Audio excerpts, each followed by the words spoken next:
This is the session about charge correcting spectra, number 7. Here on the screen, we have raw data from chromium oxide. It is a semiconductive material, but in this form, it is behaving like a typical insulator. That's why the peak maximum for this carbon signal is at about 279.6 instead of the more typical 285 EV number. So what we have to do in order to make use of this data so that we can compare it to many other spectra, actually binding energies for chromium oxide, we have to do charge correction.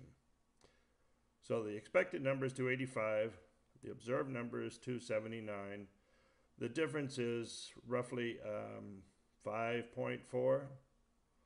So what we're going to do is use the charge shift correction shortcut and apply a negative 5.4 EV shift.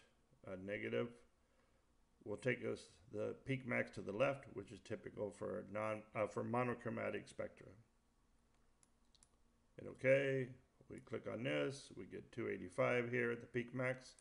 So we have charge corrected this set of spectra. All of the spectra in this file set, the oxygen, the weaker chromium line, the chromium Auger and oxygen Auger lines, the chromium 2p3 line and 2p1 line have all been charge shifted. So now we can start our peak fitting routine. You could have charge reference by using the survey spectrum, but it is less accurate because there are less data points in it.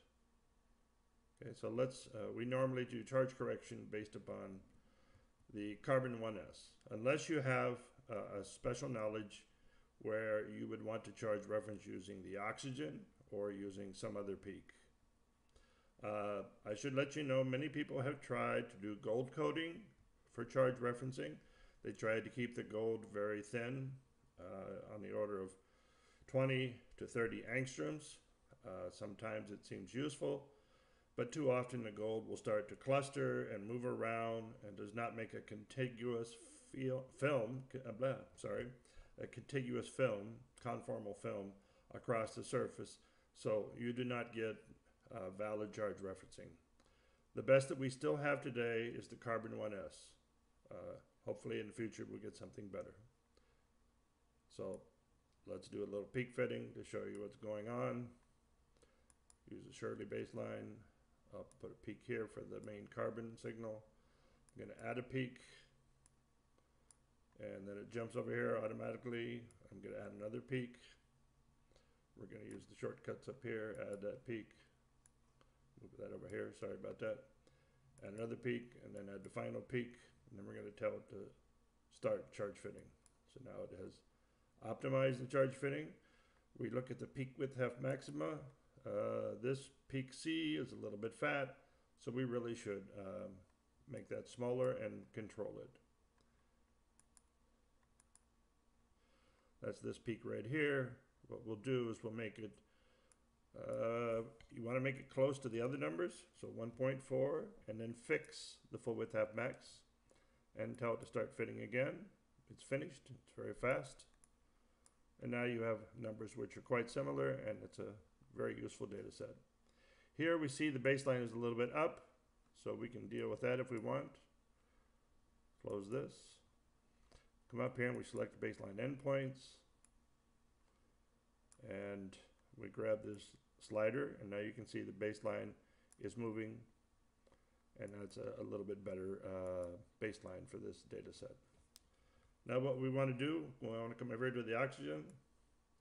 We'll do a quick peak fit on it. We're just checking, see if we're getting typical numbers from the oxygen 1s. Add a peak, add a peak, add a peak, and I'm not sure if we should add that last peak. Okay, we'll stop at 3 peaks. We get a reasonable fit. This is a little bit fatter.